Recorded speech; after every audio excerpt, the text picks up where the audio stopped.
Nitoetrany ny etsika ara-pinoana ilay atsotsika hoe opération baiboly fizarana ten'Andriamanitra ho an'ireo rehetra mila izany tanterahany fikambanana tanora miantsehatra na ny Tamia Omaly dia anjaran'ny fikambanana FFPV eny Ambomavelona Tanjombato no nahazo ny anjarany tao anatin'izany fizarana mamaimpony zany. Baiboly Amanarivo ny voazara nandritra ny opération baiboly izay natomboky ny fikambanana tanora miantsehatra na Tamia fikambanana tarian'Andriamatoa Randriamahefa Benjamin nitohiteny amin'ny fiangonana FFPV eny Anosy Mahavela Tanjombato koa izany opération baiboly ny Tamia zany Omaly. Ny antony zao zavatra zao dia ratsika mahita fa ny olana ara-tsosialy dia mila ny fiverenana amin'Andriamanitra ka tsy ny ara-nofo ihany no jeren'ny Tamia fa mitsinjo mafimafy kokoa ny ara-panahy satria ny fanahy no vonjena ka araka ny teny zay eo Malakia hoe raha tianana fiainana tsaratsika Malakia 3-7 tapany by milaza hoe miverena amiko dia verina aminareo aho Jehova ka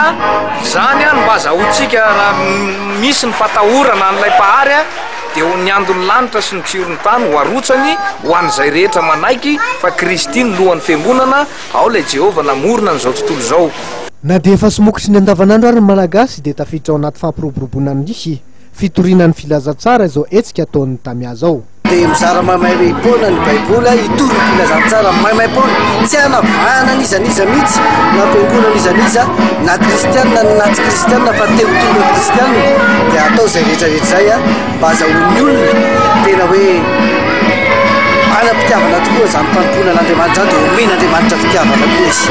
Nanamarika ny fotoana ny etsika maro samihafa toy ny question pour un champion mikasika ny baiboly, ny karaoké évangélique sy ny hira fiderana ny arahana tamin'ireo antoko-piran'ny Tamia.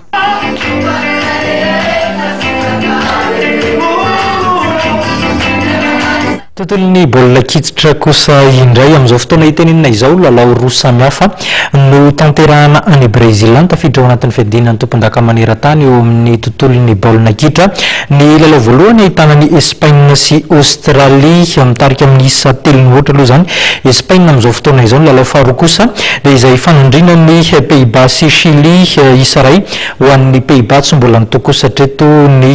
Chili. Aoran'izao fampalalamba vao izao taka ny mahazatra antsika ho avy eto Jacques Rakotomanana mbola tiana Rarivson hitondra ny tsara ho fantatra mahakasika an'izay mondial 14 zay ny tena kosa mimetraka ny veloma mandrapitafa ao manaraka indray veloma tompoko.